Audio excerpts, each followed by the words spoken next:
दोस्तों, south America महाद्वीप के एक बहुत बड़े भूभाग पर अमेज़न के जंगलों का फैलाव है और इन जंगलों का राजा है एनाकोंडा। हालांकि एनाकोंडा एक विष रहित सांप है, लेकिन ये सांप बेहद ताकतवर है। एनाकोंडा किसी इंसान को अपनी कुंडली में जकड़कर उसकी तमाम हड्डियां तोड़ सकता है। एनाकोंडा को आमतौर पर अपने से कहीं अधिक भारी जीवों का शिकार करते हुए देखा जा सकता है। वहीं अमेज़न के इन हरे भरे वर्षा वनों से लगभग 10,000 किलोमीटर दूर सूखे रेगिस्तानी जंगली इलाके में एक और जंगल का राजा राज करता है। ये राजा है अफ्रीकन बब्बर शेर। शेर के खूंखार दांतों और पंजों की ताकत से हम सभी वाकिफ हैं। शेर अपनी तुलना में 3 गुना ज्यादा भारी भैंसे की गर्दन भी दबोच कर उसका काम तमाम कर डालता है। वैसे तो शेर और एनाकोंडा अपने अपने क्षेत्रों के राजा हैं, लेकिन इनके रहने के इलाके अलग अलग हैं, इसलिए इन दोनों का कभी आमना सामना नहीं होता। लेकिन आपको क्या लगता है कि अगर इनका आमना सामना हो जाए और ये दोनों राजा एक दूसरे पर हमला कर बैठे तो इनमें से कौन सा योद्धा विजेता होगा?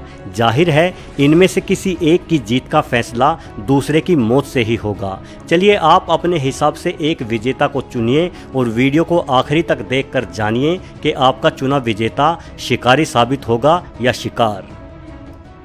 आकार। दोस्तों, अगर हम शेर और एनाकोंडा के आकार की तुलना करें तो ये थोड़ा कठिन कार्य है, क्योंकि इन दोनों ही जानवरों की बनावट में कुदरत ने बहुत ही ज़्यादा असमानताएं रखी हैं। शेर जहां मजबूत टांगों, चौड़ी गर्दन और गर्दन से लेकर छाती तक बालों से भरा हुआ रौबदार दिखने वाला शिकारी जानवर है, वहीं एनाकोंडा मुंह से लेकर पूंछ तक लगभग एक जैसा ही दिखाई पड़ता है। कहाँ एनाकोंडा का पेट होता है, कहाँ छाती, सब एक ही लगता है। वहीं एनाकोंडा के आकार के बारे में बहुत सारी भ्रांतियां भी फैलाई गई है। कोई इनकी लंबाई 40 फीट तो कोई 50 फीट बताता है। वास्तव में आज तक देखे गए सबसे लंबे एनाकोंडा की लंबाई 28 फीट और वजन 270 किलो था। एक आम एनाकोंडा की लंबाई अधिकतम 15 से 17 फीट और वजन 220 किलो तक हो जाता है। वहीं अफ्रीकन शेर की लंबाई 8 फीट और वजन 200 किलो के आसपास होता है। यानी लंबाई और वजन के मामले में एनाकोंडा शेर की तुलना में 21 साबित होता है। वैसे आपको बता दूं कि मादा एनाकोंडा नर एनाकोंडा की तुलना में अधिक लंबी और भारी होती है। हमला और रणनीति। दोस्तों, एनाकोंडा जहरीला नहीं होता। एनाकोंडा अपने भारी भरकम शरीर की सहायता से अपने शिकार को जकड़ लेता है और अपने शिकार द्वारा लिए गए हर सांस के साथ अपनी पकड़ और भी मजबूत करता जाता है। यानी अगर आप एक एनाकोंडा की पकड़ में हैं तो जैसे ही आप सांस छोड़ोगे तो आपकी छाती हवा निकलने के कारण अंदर की ओर जाएगी। वैसे ही एनाकोंडा अपनी पकड़ को और भी अधिक खींच लेगा, जिस कारण से अगली बार आप सांस लेते वक्त अपनी छाती और फेफड़े पहले जितने नहीं फुला पाएंगे और आप कम मात्रा में ही हवा अंदर ले सकेंगे। दोबारा आपके सांस छोड़ने पर एनाकोंडा की पकड़ और भी मजबूत हो जाएगी। हर छोड़ी गई सांस के साथ आपका दम घुटने लगेगा। एनाकोंडा की पकड़ इतनी मजबूत होगी कि जल्द ही आपको अपनी हड्डियां और पसलियां टूटने की आवाज़ सुनाई देने लग जाएगी। सिर्फ चंद मिनटों में ही एनाकोंडा अपने शिकार का दम घोंटकर उसे मार डालता है और अपने शिकार को निगल जाता है। वहीं शेर अपने दांतों और पंजों से हमला करता है। शेर के पास 30 दांत होते हैं और शेर के सामने के काटने वाले दांतों की लंबाई 2.5 इंच तक होती है। इन दांतों को कैनाइन टीथ कहा जाता है।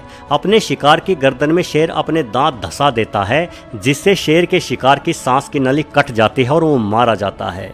साथ ही शेर के 1.5 इंच लंबे नाखून भी किसी तेज छुरी के समान होते हैं। अपने अगले ताकतवर पैरों द्वारा किए गए जोरदार वार के कारण शेर के पंजे उसके शिकार की त्वचा और मांस को उखाड़ फेंकते हैं। कई बार अपने पंजों के वार से ही शेर अपने शिकार के पेट को फाड़ डालता है, जिस कारण शेर के शिकार की मृत्यु हो जाती है।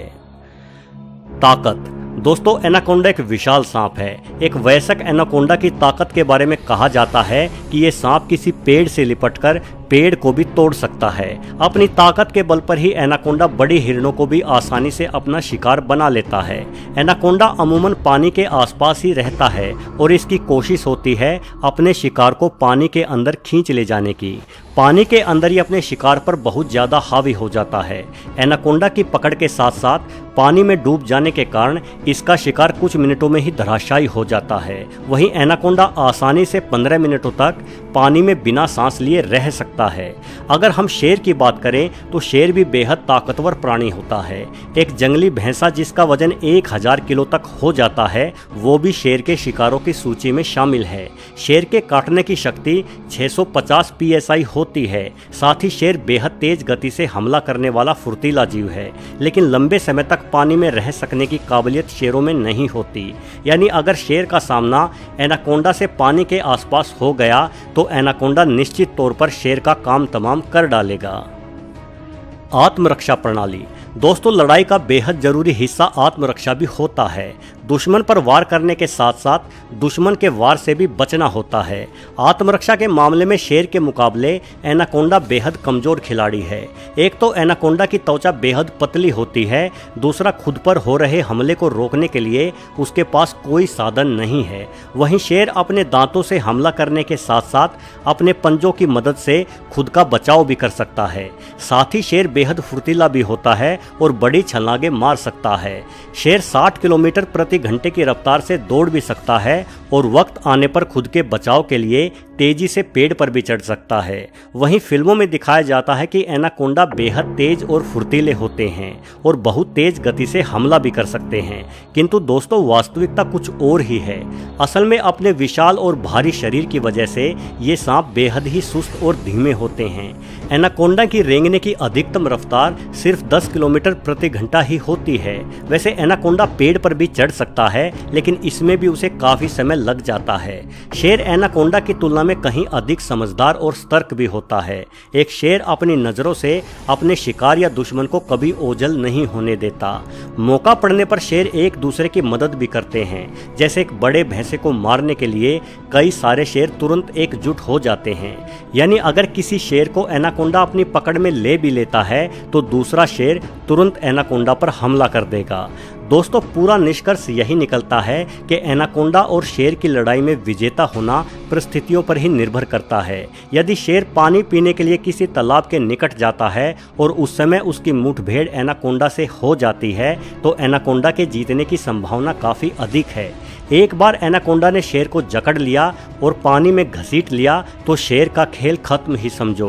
पानी के अंदर इस वाले शेर की मदद करने के लिए कोई दूसरा शेर भी नहीं आ पाएगा।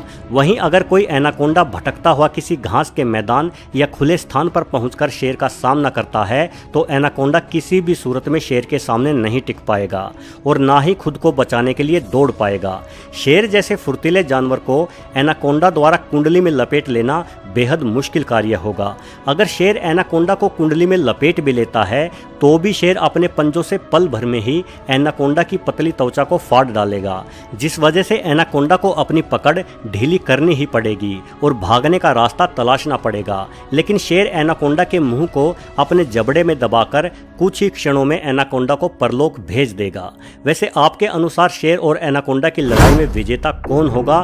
कमेंट्स के जरिए जरूर बताएं। वीडियो को पूरा देखने के लिए आपका बहुत बहुत धन्यवाद।